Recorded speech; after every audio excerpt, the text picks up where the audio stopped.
Disclaimer. This video is made for entertainment purpose only.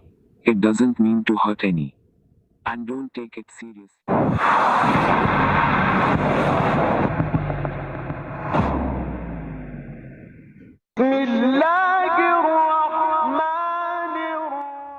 अस्सलाम वालेकुम। बुरे अल्फाज से याद करना गीबत है। हज़रत शेख सादी रहमतुल्लाह अलैह अपने बचपन का वाक़या बयान करते हैं कि जब मैं बचपन में था और इतना छोटा था कि मैं नमाज रोज़े के मसाइल से नावाकिफ़ था, मैंने माह रमज़ान का रोज़ा रखा। जब नमाज का वक्त हुआ तो एक शख्स से वज़ू करने का तरीका दरियाफ़्त किया। मेरे सवाल के जवाब में उस शख्स ने मुझे नमाज, वज़ू और रोज़े के मुतालिक तफसील से बयान किया और उनके मसाइल के मुतालिक बताया। जब उसकी बात ख़त्म हुई तो बोला कि बरखुरदार ये मसाइल मुझसे बेहतर और कोई नहीं जानता। हमारे मोहल्ले का इमाम मस्जिद तो बुढ़ा खोसट हो गया। उस शख्स की इस बात का इल्म मोहल्ले के मुअज़्ज़िज़ीन को हो गया। वो इस पर सख्त बरहम हुए और कहने लगे कि इस बेवकूफ़ को वज़ू और नमाज के मसाइल तो याद हैं, मगर हमारे दीन की इस तालीम को भूल गया कि अपने मुअज़्ज़िज़ीन को अच्छे नामों से याद करो, और ये कि किसी को उसकी गैर मौजूदगी में बुरे अल्फाज से याद करना ग़ीबत है, और ये उन गुनाहों में से एक है जिनके मुर्तकब लोगों को जहन्नम में डाला जाएगा। मर्दानगी और शराफत की दलील ये है कि दूसरों के मुतालिक वही बात उनके पीठ पीछे कहनी चाहिए जो उनके मुंह पर कहने की जुर्रत रखता है।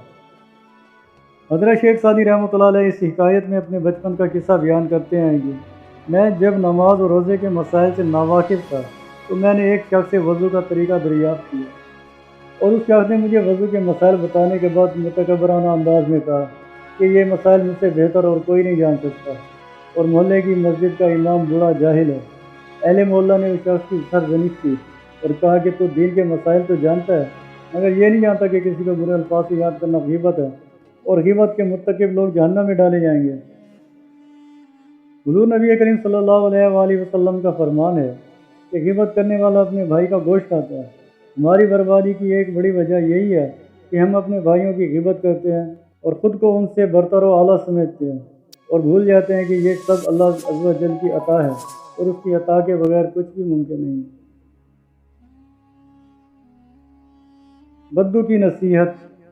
हज़रत शेख सादी रहमतुल्लाह अलैह वाक़या बयान करते हैं कि मैंने एक बद्दू को देखा, वो अपने बेटे को नसीहत कर रहा था कि बरोज़े महशर पूछा जाएगा कि दुनिया में क्या किया, ना कि ये पूछा जाएगा कि तेरा नसब क्या है, यानी तेरे अमाल के मुतालिक दरियाफ़्त किया जाएगा, ना कि तेरे बाप के मुतालिक कि वो कौन था। खाना काबा के गिलाफ को रेशमी कपड़ा होने की वजह से नहीं चूमा जाता, बल्कि इसलिए चूमा जाता है कि वो कुछ अरसा इज़्ज़त वाले घर के साथ रहा, इसलिए मुअज़्ज़ज़ हो गया।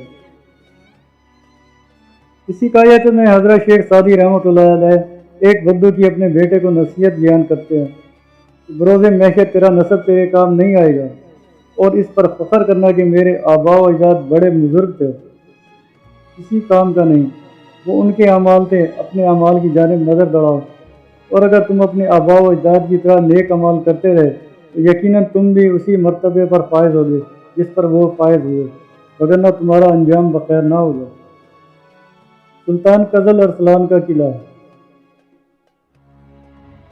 सुल्तान कज़ल अरसलान एक ऐसे मजबूत किले में रहता था जिसे कोई दिलेर से दिलेर फौज भी फतह करने की हिम्मत न रखती थी। इस किले की बुलंदी कोहे अलवन से बराबरी का दावा करती थी, और ये किला मजबूती के अलावा अपनी तामीर में भी निहायत दिलफरेब और खुश मंजर था। इस किले की रोए ज़मीन पर कोई मिसल न थी। ये किला इर्द गिर्द के मनाजिर के एतबार से ऐसा मालूम होता था जैसे सब तबाग में कोई अंडा रखा हुआ है। एक मरतबा एक दरवेश सयाहत करता हुआ उस किले की जानिब आ निकला। उस दरवेश का सुल्तान कज़ल अरसलान से मुलाकात का शर्फ हासिल हुआ। सुल्तान कज़ल अरसलान ने उस दरवेश से सवाल किया कि तुमने दुनिया देखी है और घाट घाट का पानी पिया है, क्या तुमने रोए ज़मीन पर इस तरह का मजबूत और खुशनुमा किला कहीं देखा? तुम्हारी इस किले के मुतालिक क्या राय है? क्या कोई ऐसा है जो इस किले को फतह कर सके? उस दरवेश ने जब सुल्तान कज़ल अरसलान की बात सुनी तो हंस पड़ा और बोला कि तेरा ये किला बिलाशुबा अच्छा है, लेकिन मैं इस बात को हरगिज़ तस्लीम नहीं कर सकता कि ये मजबूत ही है। क्या तू नहीं जानता कि तुझसे पहले जो लोग इसमें रहते थे, ये किला मौत से उनकी हिफाजत नहीं कर सका, इसी तरह ये किला तेरी भी मौत से हिफाजत नहीं कर सकेगा, और तेरे बाद यकीनन इसमें और लोग आबाद होंगे। फिर उस दरवेश ने सुल्तान कज़ल अरसलान को मुखातिब करते हुए कहा, ऐ सुल्तान, तो अपने बाप के दौरे हुकूमत को याद कर और इस बात को दिल से बाहर निकाल फेंक کہ تو ہمیشہ اس قلعے میں رہنے والا ہے۔ حضرت شیخ سعدی رحمۃ اللہ اس حکایت میں سلطان قزل ارسلان کا واقعہ بیان کر رہے ہیں کہ وہ اپنے قلعے کی مضبوطی پر فخر کرتا تھا۔ ایک درویش جب سلطان قزل ارسلان سے ملا تو سلطان قزل ارسلان نے اسے اپنے قلعے کے متعلق دریافت کیا۔ اس درویش نے کہا کہ تو اس قلعے کی مضبوطی پر فخر نہ کر کہ یہ تیری موت کو نہیں روک سکتا، بس انسان کو چاہیے کہ وہ اپنی موت کو یاد رکھے جو اس کے سر پر منڈلا رہی ہے۔ وَمَا عَلَيْنَا إِلَّا الْبَلَاغُ الْمُبِينُ۔